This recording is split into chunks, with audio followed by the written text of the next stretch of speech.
Hey guys, and today we're going to be talking about World War II, Call of Duty.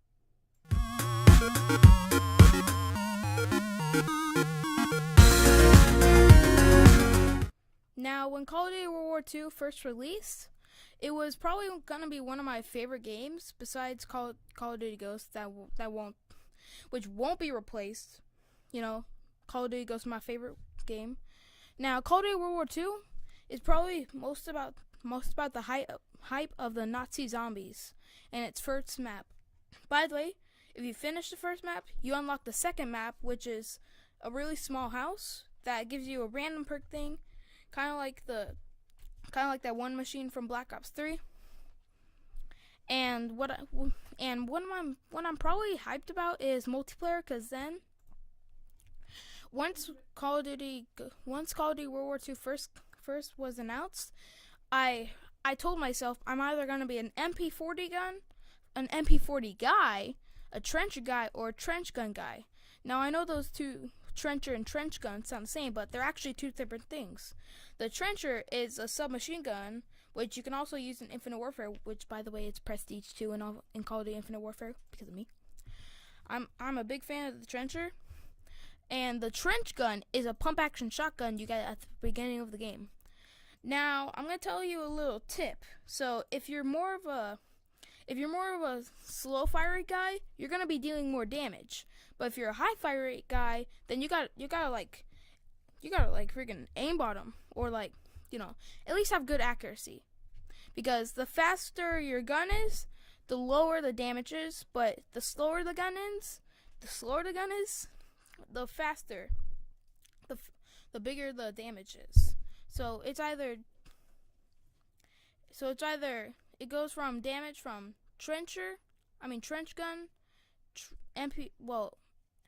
gun, MP40, and then trencher.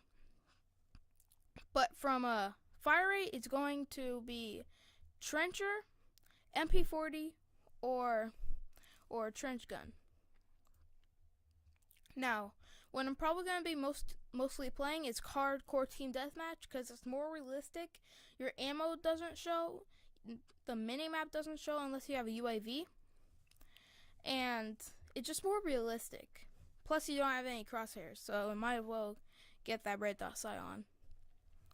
Now, for Nazi zombies, I think I'm mostly hyped about the new characters, because you can actually unlock new characters. There's 6 characters you can choose from, and you can unlock 4 characters you can start from, and then 6 more characters you can get to. The only one I'm really hyped about is the hiker, which is one of them. Now, the final boss in Call of Duty Zombies is you remember the big guy from Call of Duty Infinite Warfare Zombies in Spaceland?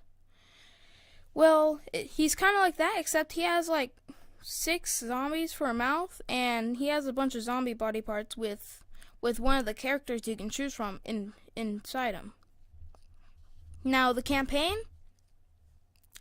I think it's pretty cool, because then you have mini missions you have to do. So it's infiltrate these 5 objectives, or do whatever else, which I think is really cool. In fact, I'm going to be playing the campaign a lot. Most of the Call of Duties I played the campaign for, and they're actually really fun, to be honest. Now, what I'm definitely going to do is, my friend Liam, he's not here, but he's literally counting down the days before he gets Call of Duty World War II. He's getting it on Christmas, and he's literally counting down, probably today's day 26 before Call of Duty World War II. He's probably playing Skate 3 right now on the Xbox One, to be honest. I mean, what I think I'm going to be in Call of Duty World War II multiplayer is probably a trencher guy, because the trencher in Infinite Warfare is one of my favorite guns, because it's the second or first gun I've killed people with the most, and it's in Prestige 2, so I'm probably gonna be a trencher guy, to be honest. Now, what I'm really excited for, I mean, this is kind of weird to say, but the double barrel shotgun is probably going to be like a really cool gun, to be honest. Now, I know what you're saying. You only have 2 shotgun shells in the barrel. First thing, there's 2 barrels. Second thing is semi-automatic before you have to reload 2 more. And it's probably going to be really powerful in both multiplayer, campaign, and zombies if they have it in campaign. So, I guess that's really all for today, to be honest. Again, I am Blake Bryan, also known as Danger Son, and this is the Gaming Goonies, signing off. See ya!